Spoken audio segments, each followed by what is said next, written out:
Las movilizaciones en contra del régimen de Nicolás Maduro en Venezuela han estado señaladas por rostros jóvenes, muchachos que han querido expresar su insatisfacción con la forma en que se vive en Venezuela.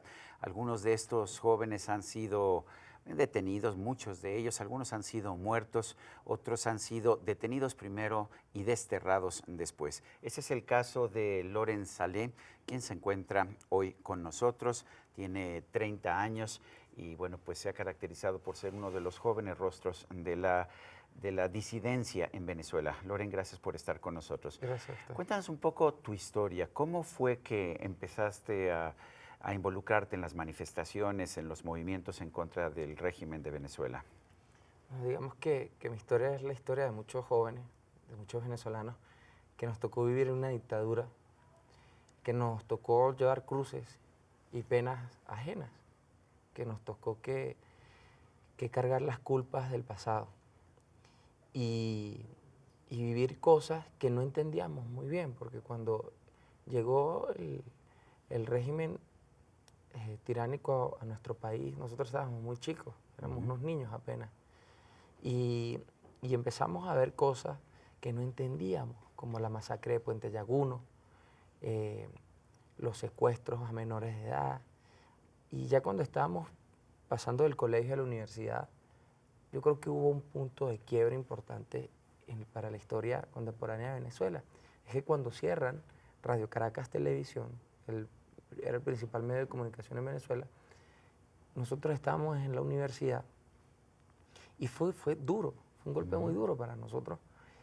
Y por alguna razón nos tocó y nos impulsó al día siguiente salir miles y miles de estudiantes a las calles a protestar. Y de ahí surge el movimiento estudiantil venezolano. ¿Esa fue la primera vez que saliste a protestar En después de que 2007, cerraron Radio Caracas, RCTV? Y así como yo, miles. Y empezamos a salir a protestar. No entendíamos bien por qué, pero había algo en nuestros corazones que nos decían no más. O sea, esa amenaza de la bota militar queriendo aplastar nuestras universidades para imponer un pensamiento único, para decirnos cómo pensar y cómo ser, nos impulsó a pasar los muros de la universidad y salir a la calle en un momento donde la sociedad venezolana había perdido por completo las esperanzas y la confianza en las organizaciones políticas. Y de repente nos vimos miles y miles de jóvenes en las calles de manera espontánea, pero empezamos a notar algo, que ya no éramos solo los estudiantes, sino que estaban con nosotros nuestros papás, nuestros tíos, vecinos, profesores, y la sociedad civil se empezó a sumar en lo que era un oxígeno para el país, en un momento donde la gente había perdido las esperanzas. Eso fue en el 2007, imagínense, hace ya bastantes años. Ahora, el año pasado hubo manifestaciones muy fuertes y muy violentas, reprimidas violentamente por el gobierno. Cuéntanos tu experiencia. Sí, bueno. ¿Tú estabas en la cárcel? Yo estaba en la cárcel. Sí. Yo duré 4 años, 1 mes y 7 días en prisión. Desde el 2007 al 2014 pasaron muchísimas cosas. A muchos de nosotros nos detuvieron muchas veces, nos dispararon, allanaron nuestras casas, se metieron a nuestras universidades, cerraron nuestros espacios. Me tocó liderar varias huelgas de hambre por la liberación de presos políticos, porque el tema de los presos políticos y la persecución no es de Maduro, eso tiene vieja data. Y nosotros luchábamos contra la represión en Venezuela y principalmente por la libertad de expresión, por los derechos humanos. Entonces en el 2014 pasa también otro hecho importante, que ahí es donde se agudiza el terrorismo de Estado en Venezuela.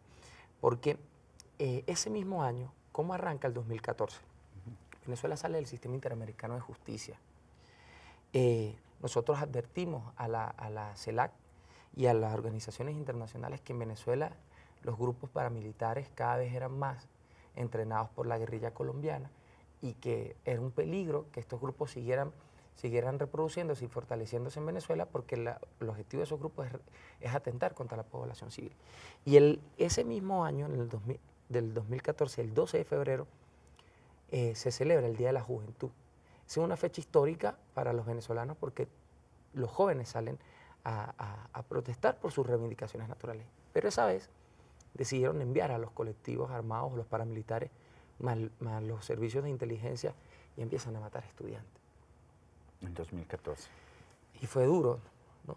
Porque nosotros ¿Tú lo que estabas en estábamos- las calles? Yo estaba en ese momento justamente en Costa Rica, porque estábamos trabajando desde Costa Rica, que Venezuela no saliera de la Corte Penal Internacional. En Costa Rica está la Corte Penal Internacional, la Corte Interamericana de Derechos Humanos, perdón. Y estando allá, surge esa situación y nos reunimos con don Oscar Arias, Premio Nobel de la Paz, y le pedimos auxilio. ¿Cómo hacemos?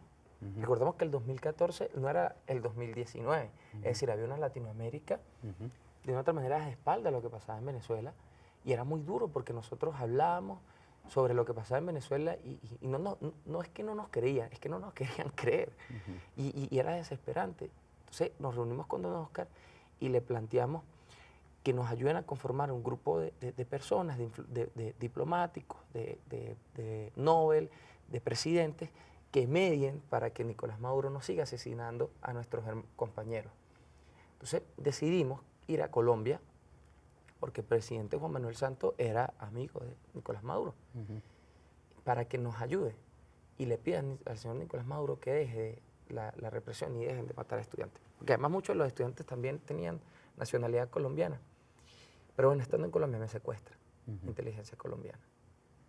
Y si no es porque infiltran la información, la Policía Nacional y mis compañeros se llegan al puente Simón Bolívar y logran grabar el momento cuando me están pasando del vehículo de inteligencia, me están entregando al Servicio Bolivariano de Inteligencia Nacional, a mí me hubiesen desaparecido.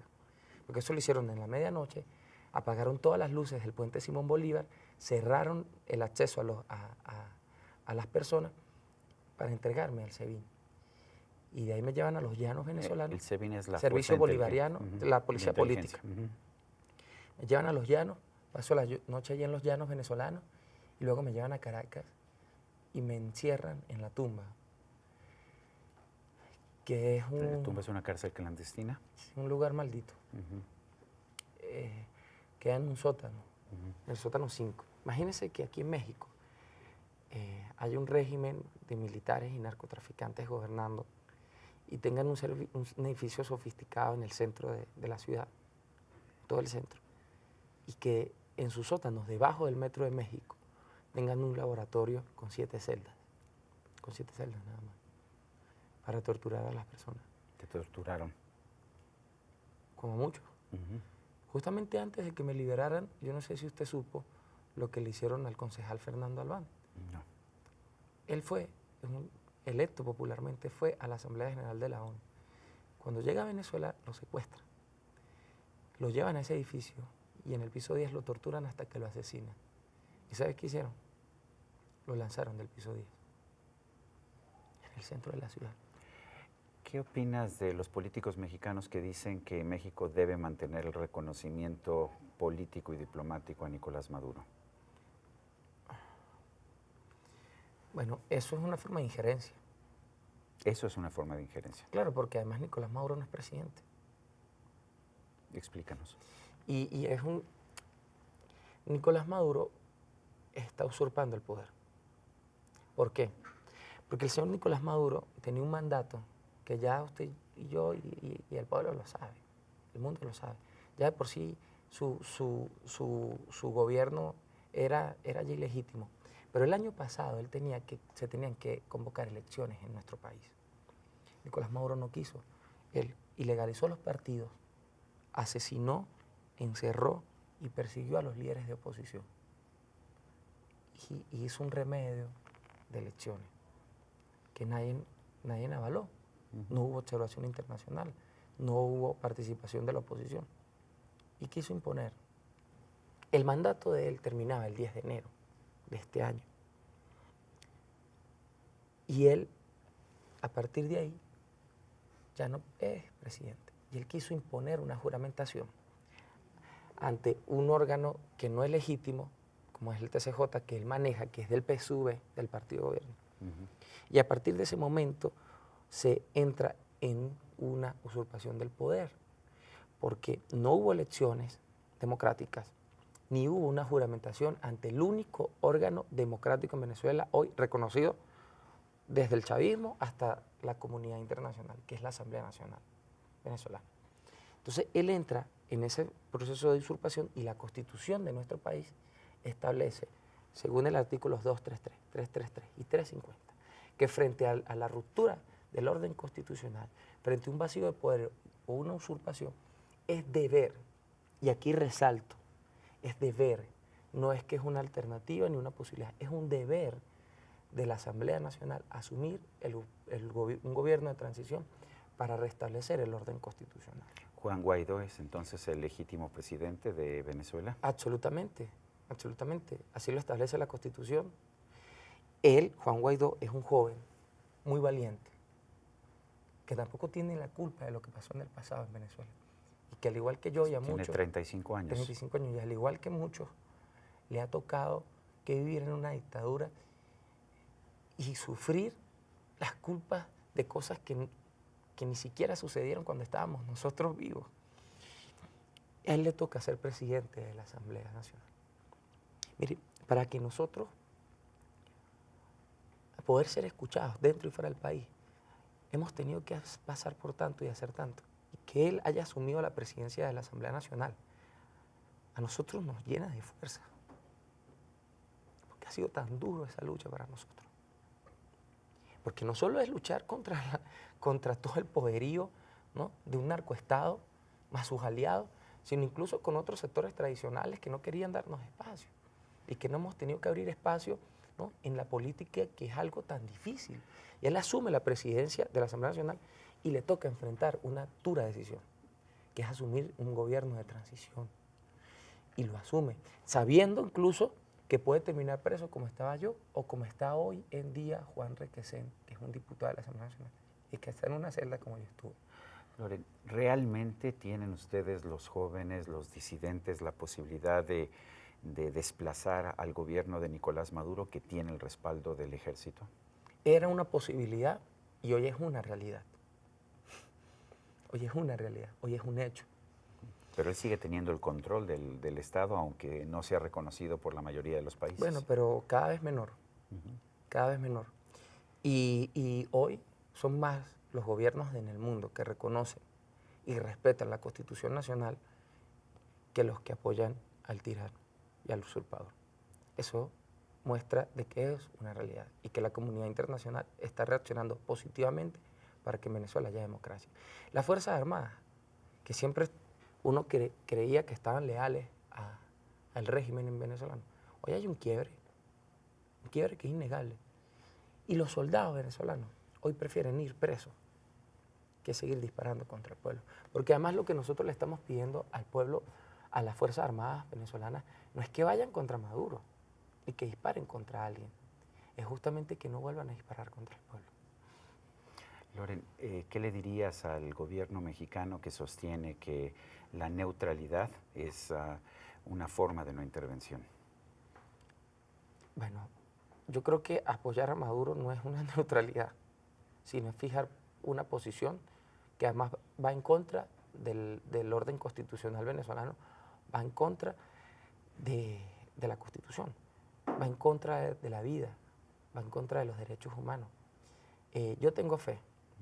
Yo, contrario a lo que quizás muchos puedan opinar, yo tengo fe de que el gobierno de México va a ayudarnos a salir de esta crisis. Tengo fe porque creo en Dios y porque siempre voy a creer en la buena voluntad de los hombres. Y hoy no se trata de izquierdas y derechas, hoy no se trata de grupos, hoy no se trata de partidos, hoy se trata de vida, de dignidad humana. Y lo que está pasando en Venezuela es que hay un pueblo que se está muriendo de hambre, que se está muriendo por falta de medicamentos y que tiene derecho a vivir en democracia. Loren Salé, gracias por esta conversación. Gracias. Y a usted, amigo televidente, que hace posible este programa, se lo agradezco también. Esto es todo por hoy, pero no se le olvide. Nos vemos la próxima.